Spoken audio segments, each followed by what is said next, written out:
I grudge them on, you know. I threw him a fight for black liberation. And him a one true warrior. Them a want to try stop him. But them can't stop the man. Them can't stop Raheem Shabazz. That's why anytime me want to listen to revolutionary liberation vibes, me tune into Necessary Blackness podcast. Me not into them little yaga podcast them. I be your Necessary Blackness me rock with. Anytime me want your true warrior talking. Peace and Black Power family. This is your host, Raheem Shabazz, and we are here for another episode of Necessary Blackness podcast. And today we got a special guest in the building, family. And she is no stranger to the Necessary Blackness podcast. She has been on this podcast before. And that individual I am talking about is no other than Maria Lloyd. And she is the author of Words of Wealth. Now, let me give y'all a little backstory about Maria. Maria is the owner of Management 24, a copywriting firm that has taken clients from 0 to 7, an estimated 7 figures. I didn't say 6, I didn't say 5, I said 7 figures, family. So, Maria, welcome to the Necessary Blackness podcast. What's going on? Nothing much, Rod. Thank you so much, as always, for having me. Oh, absolutely. No doubt. It is a pleasure because I know today you are going to drop some jewels. You're going to talk about customer relationship management, how to stay on Facebook good side, how to upscale your business, and how to become an entrepreneur. Now, in 2021, I tell people all the time, this is the largest transfer of wealth for this generation. So people have a lot of disposable money that they can use to invest and start a business and to leverage their business. How has, even with the pandemic, how has that been for you as far as clients? It's been pretty good because actually the data shows that email marketing, revenue from email marketing has gone up by 87%. Wow. And that was actually as of maybe April of 2020. So even then, they said that there were no signs of it slowing down. So clients are happy. I'm happy. I got, bigger clients this year, or last year rather. So yeah, man, I mean, it's been a win. It's been a win. All right, let's get right into it. I want to talk about this book, Words of Wealth, a beginner's guide to writing profitable copy for email marketing and Facebook ads. What was the inception behind doing this book, and how has the response been so far?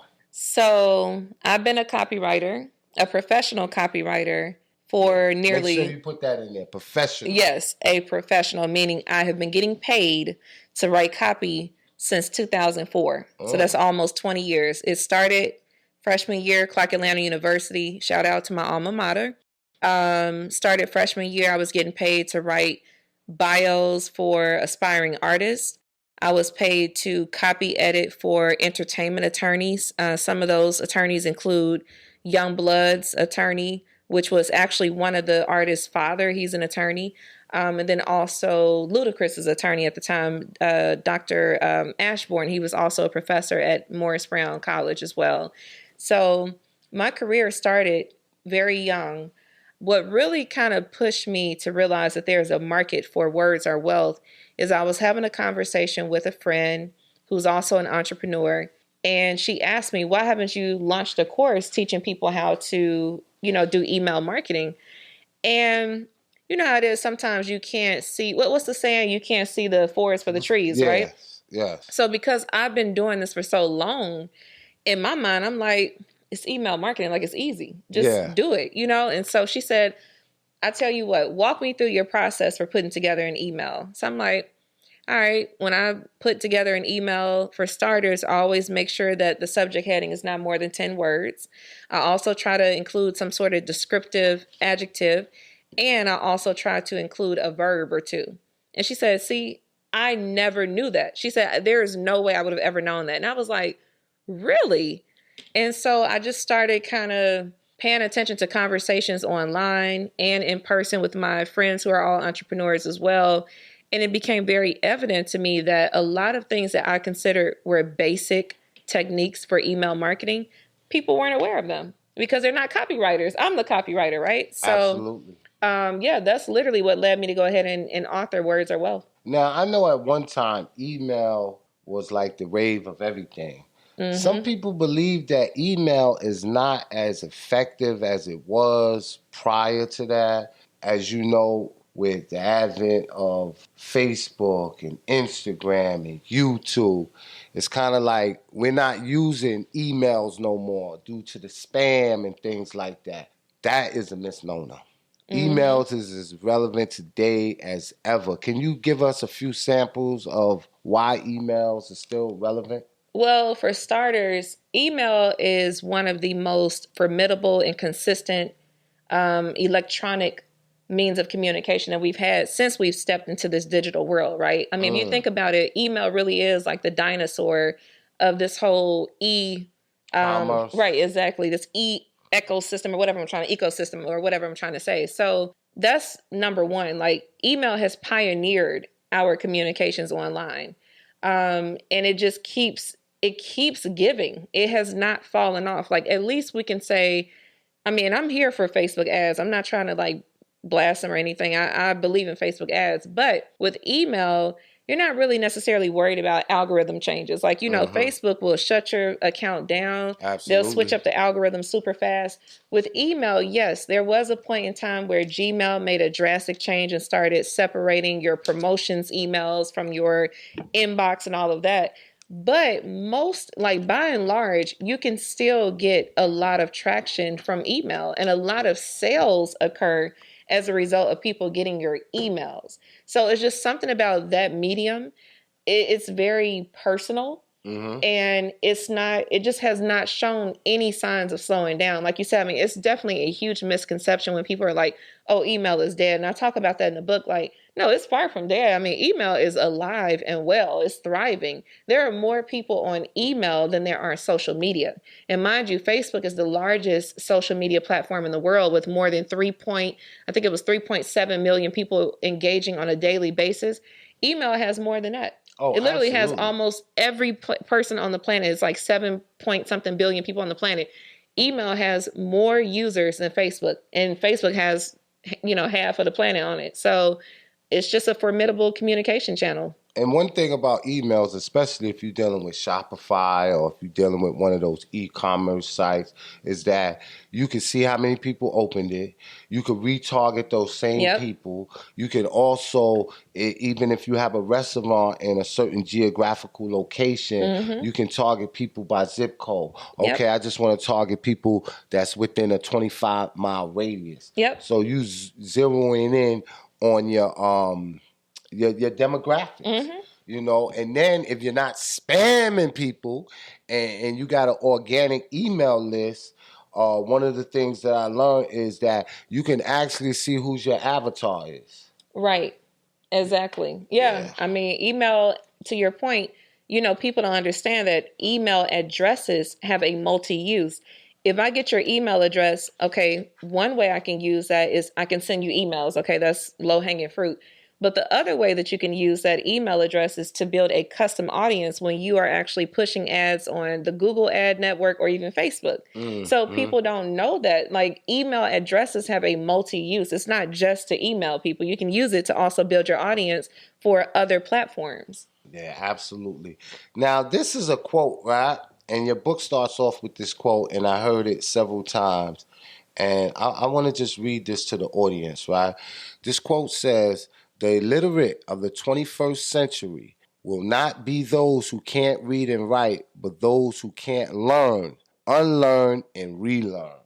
See, we got to learn this copywriting game. We got to learn this marketing game. And we got to be able to upscale our business. Now, you may say, well, Raheem, I want to be in business, but copywriting ain't my forte. Guess what? It doesn't have to be, because Maria Lloyd is here to help you. And we're going to take a commercial break and come right back. And we're going to get into some other things. And she's going to tell you how she can help you and upscale your business. Necessary Blackness podcast is independently owned, and we do not accept sponsorship dollars from corporations. We are supported by the people such as yourself who know that in war, the first casualty is the truth. We are at war with racism and white supremacy. We must continue to tell the truth. Support us by purchasing your Necessary Blackness t-shirt by sending an email to necessaryblacknesspodcast@gmail.com. Wingy Apparel is the latest fly and revolutionary streetwear to hit the market. Wingy is the outfitters of freedom fighters everywhere. Wingy is a Swahili word that means abundance. No one has ever gone broke by giving. So if you have it in abundance, sharing is better than receiving. Follow us on Instagram at Wingy Apparel. That's at WINGIAPPAREL.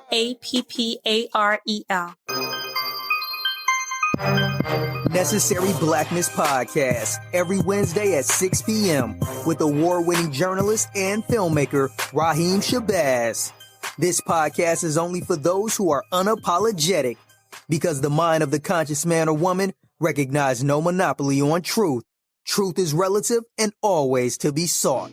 Elementary Genocide provides a critical expose of mass incarceration, the war on drugs, and the connection between slavery, capitalism, and the prison industrial complex. Visit our website at www.elementarygenocide.com. Now available, Elementary Genocide, the School to Prison Pipeline.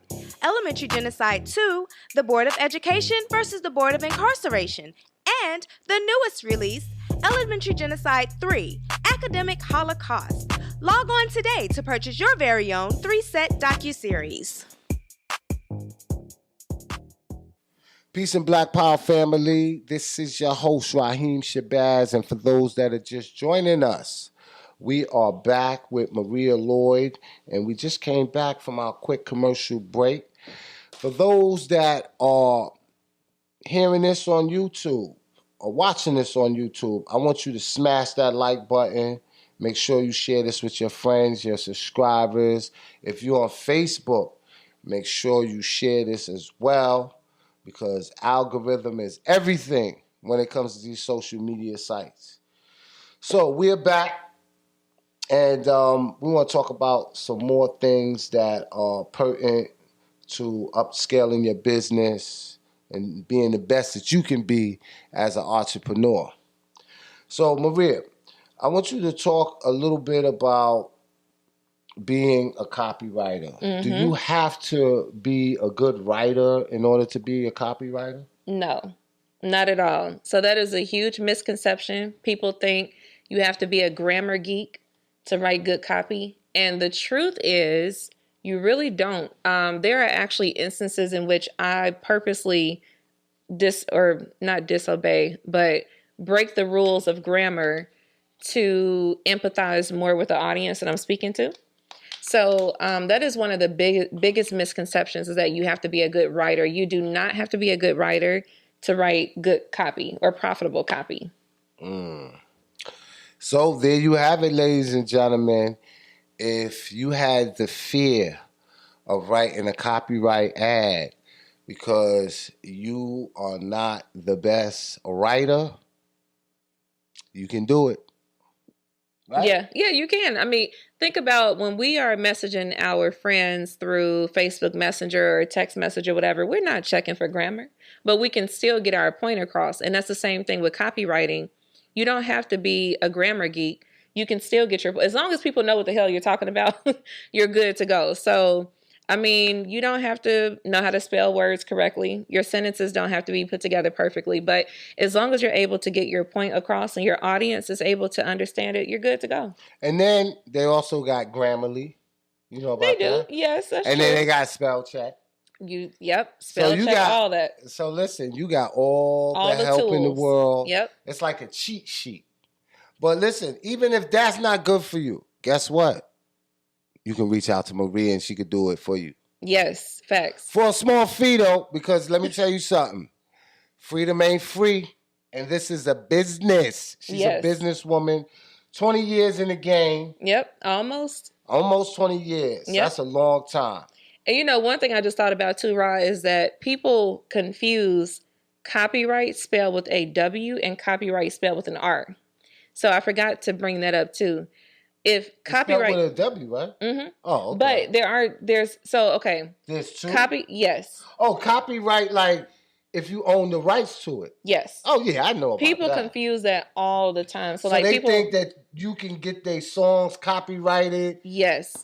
They come up to me all the time. They be like, "Oh my gosh, you're a copywriter? Oh, okay, good. Because I just wrote this book of poetry. Can you copyright it for me?" I'm like, "No, you've done the copywriting." Right? So, okay, like you just said, copyright spelled with an R is legal claim of your work. Mm-hmm. That's what it is. Copyright spelled with a W is writing with the intent of selling something. And mind you, if I copyright a speech for a politician, mm-hmm. I'm selling his audience or his constituents on a vision. It's not always a fiscal exchange. It doesn't mean as a copywriter, every single time I pick up my pen or every time I get on the computer and I type, that I'm looking for money. Sometimes I'm just selling you on a vision. I might be selling you on the next step you need to take. I might be selling you on an idea. It's not always a fiscal transaction. So that's the difference between copyright spelled with a W, which is what I am. I'm a copywriter, spelled with a W. That means I write with the intent of selling something, versus copyright spelled with an R, which is a legal claim of a body of work. There you have it, ladies and gentlemen. She just broke down the difference. So now let's get back to email, because email is something that I think that everybody should utilize in their marketing, no matter what segment of the industry you are dealing with. Emails is always going to be here. Let me ask you a question. I see a lot of people are big on text. You know, right. You get a text to your phone, right? And I've been reading certain, magazines on advertisement. And one of the things it said is that texting is, the open rate is 90% better than emails because we glue to our phone. Like, we have our phone with us 24 hours a day. But like with email, we might check it once or twice a day. But with the cell phone, we always doing text. Do you do copywriting for text for text on the phone as well? It's not Definitely. Just email, right? Right.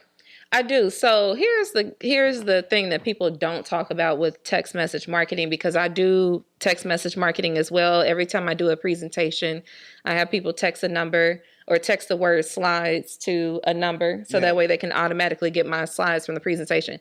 So what they don't tell you is, yes, the open rates are incredible with text message marketing, right? But the unsubscribe rates are equally as high. Because like you said, we're glued to our phones all the time. Do you really want to be getting a text message daily or even weekly from some brand you interacted with? I mean, that's kind of, we use text for more personal, intimate dialogue. These are people that we know, right? But you don't necessarily want to hear from Apple or, my company Management 24, or you don't necessarily want to hear from a brand via text. If they're giving away the free Apple phones.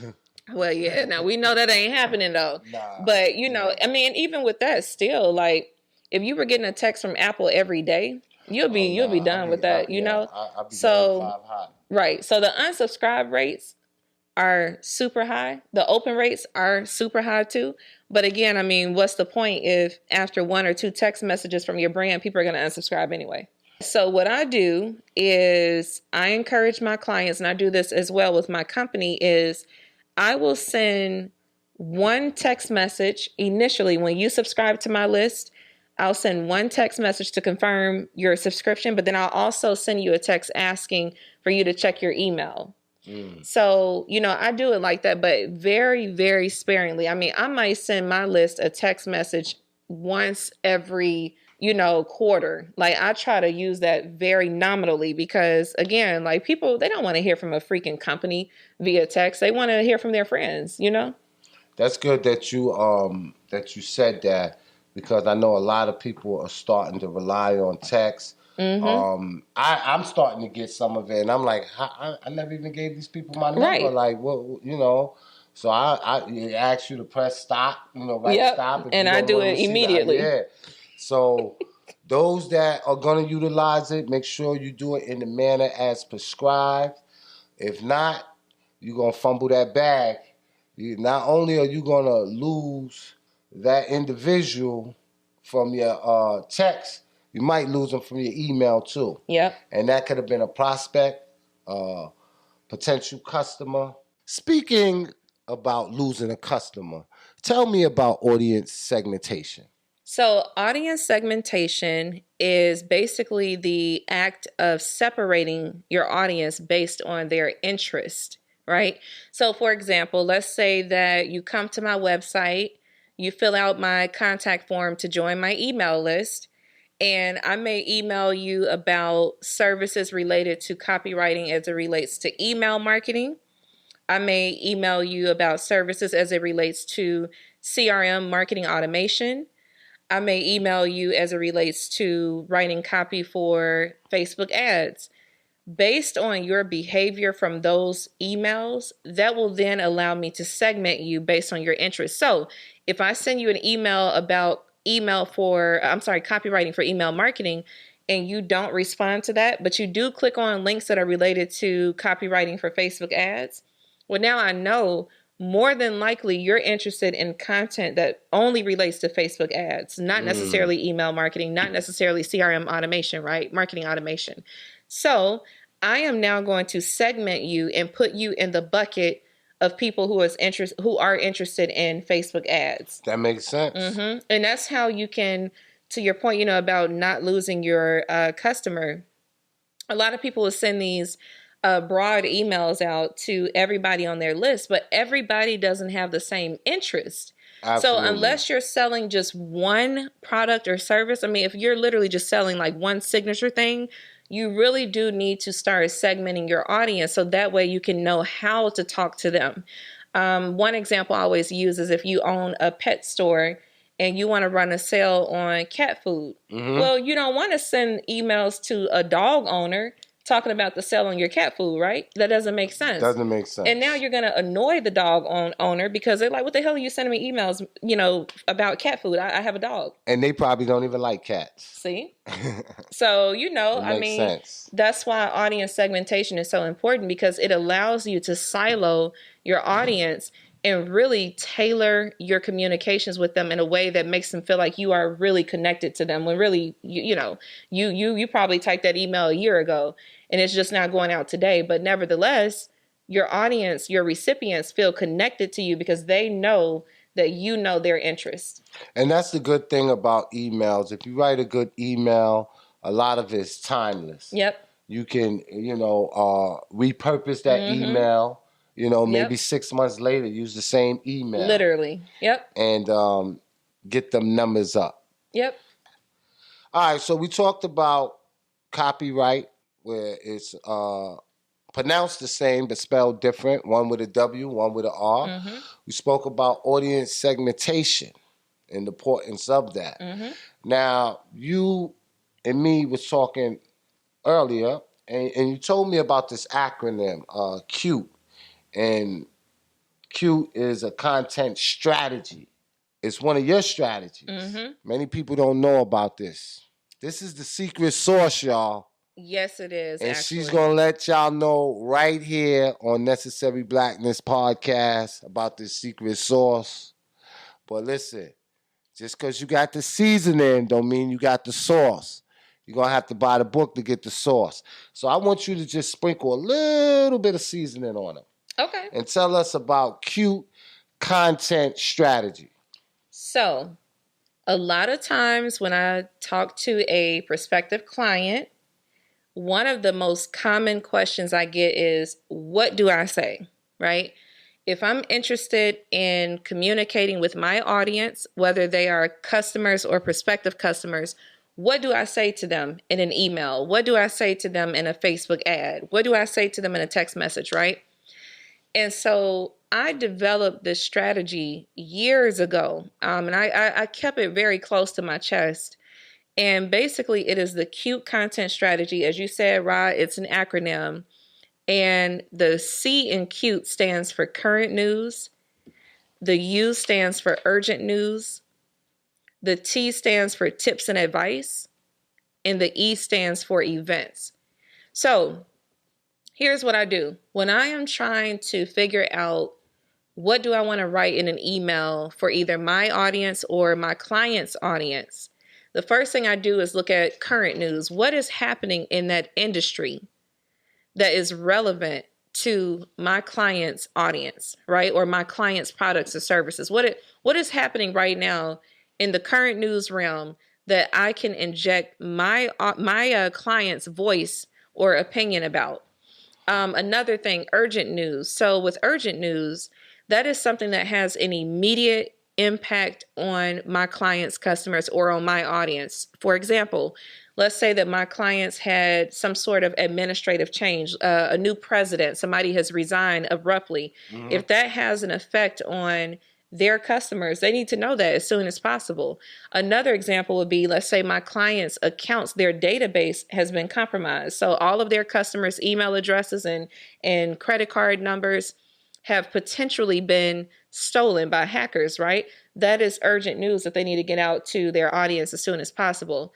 Tips and advice is pretty self-explanatory, but for example, when somebody writes a testimonial and they say, oh my gosh, like for example, with Words Are Wealth, I've gotten some feedback from people. And one of the things that I've gotten from them was they love the examples in the book. It's one thing to read what you should do when it comes to copywriting for email marketing or Facebook ads, but when you can actually see real life examples of what I have done for my clients, mm-hmm. It really brings it home, right? That kind of feedback that I've gotten from readers of the book helps me with my marketing. I can turn around and use that in my email marketing to other people who bought the book and say, hey, make sure you check out those examples and use them with your audience and give me feedback and let me know if it worked for you the way it worked for me or my clients, right?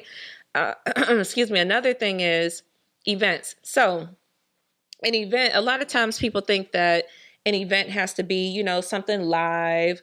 Hey, we're doing this webinar, join the webinar. But no, an event can actually be a holiday. So for example, personally, I love Malcolm X. Okay, so his birthday, although it's not nationally recognized as a holiday at the federal level, it's a holiday for me. It's an event for me.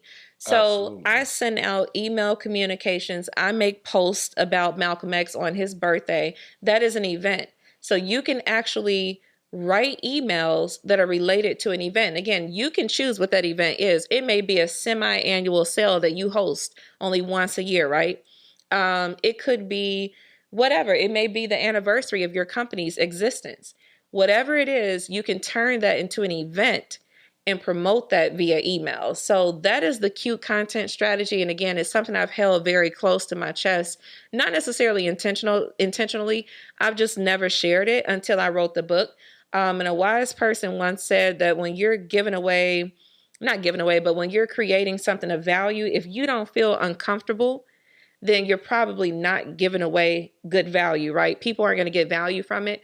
And I can honestly admit, while writing Words Are Wealth, there were many instances in which I became a bit uncomfortable because I'm like, oh my gosh, these are literally all of my secrets. There's no stone unturned. Wow. I have literally put every single thing that I do when I am working on a client's account or my own account, I put every single strategy in that book. So there were moments where I honestly felt very uncomfortable, but I know that my discomfort is actually going to be super valuable for the readers. Other people. Exactly. Absolutely. And I'm okay with that. That's good. That shows a lot about who you is as a person. And I already seen, before I even possessed the book, the testimonials on your Facebook feed. And that's what made me want to read the book, in addition to wanting to support you and be your friend. And Thank also you. To use this worthy advice to upscale my business. Absolutely. Because you taking people from 0 to 7 figures. And estimated. Gotta add estimated. And I need to get there. Yeah, absolutely. I definitely need to get there. So, Maria, is there anything that I didn't ask you, that I should have asked you, that you want to say in your last closing words? Well, one thing I will say is, like, I know I just shared, I just added the whole estimated piece, right? And the reason why I did that is because early on in my career, I made a really bad mistake. And that mistake was I never tracked the results. And I talk about that in the book, how important that is. Failure to track your results when you implement the techniques that are listed in the book is really like driving blindfolded. You don't know when you're running out of fuel. You don't know if you're going in the right direction. You don't know if you need to make a turn.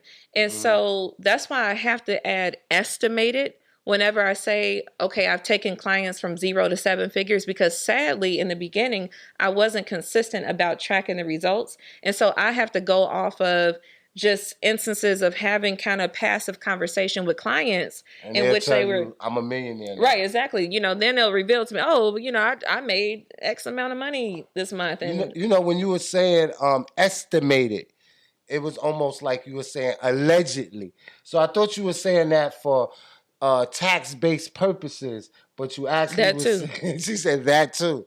Oh, okay. I get it now. But no, seriously. Yeah. I mean, like I said, sadly, in the beginning, I did such a poor job of actually tracking that I can't definitively say, although I know, but I can't definitively say like, oh yeah, I took these people to $1 million, to 7 figures, because again, I really did not consistently track. Yeah. So that's why I have to say estimated, so that I don't get, targeted by the IRS and maybe some disgruntled individuals. Well, I'll tell you this, right? If you take me to 7 figures, I'm going on the highest mountain and I'm letting everybody know. So you listen, we ain't got to worry about you not tracking it.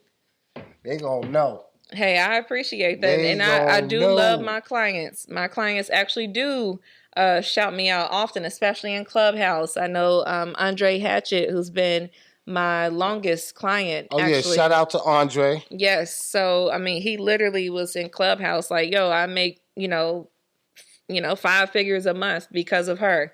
So yeah, man, I feel very humbled and grateful. That's why he ain't answering my calls. That might be, man. Hey, he's going to the bank. He ain't got time to be talking. Yeah, he's a busy man nowadays. He's a busy man nowadays. Is. So Maria, it was a pleasure interviewing you. There's going to be a lot of people that review this podcast, and they're going to want to know how they could get in contact with you on social media. So real quickly, I want you to give everybody a social media handle and let them know how they can get in contact with you. Serious inquiries only. Yes, please. So, Facebook, you could literally just hit me up, facebook.com/words are wealth. That'll take you directly to the fan page for Words Are Wealth. And I do check that. I also have an executive assistant who checks it. So between the two of us, I know that I will definitely get back to you some way, somehow. On IG, my handle there is Meeting Maria. So literally just like, meeting me, Meeting Maria. And email is info@wordsarewealth.com. Okay, there you have it. Necessary Blackness family. My name is Raheem Shabazz, and I will see you next time, next week, but probably not in the same place. I'll probably be remotely doing a podcast from a different location. Who knows? I got to get out and travel more. But Maria, thank you for stopping by. It was a pleasure. Make sure y'all go. Now, how can they get the book? How can they get the book? So Words Are Wealth. You can actually purchase it on the website, which is wordsarewealth.com. A lot of people have been asking me if there is a Kindle version or an ebook version. There is.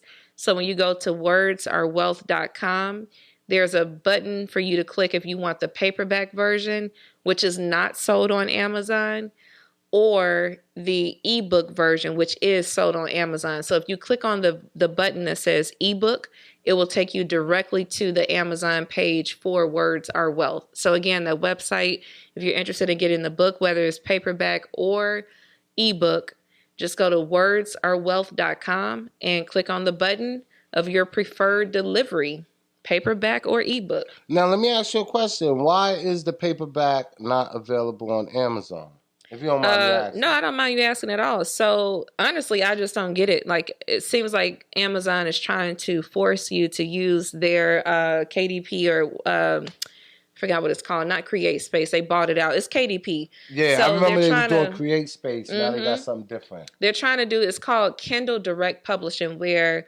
It's they will publish it for demand. you. Exactly. Which is, I mean, it's a great, business model. It actually makes more sense to go that route. But they take the lion's share of the money? Not even the lion's share. It's actually a pretty fair amount.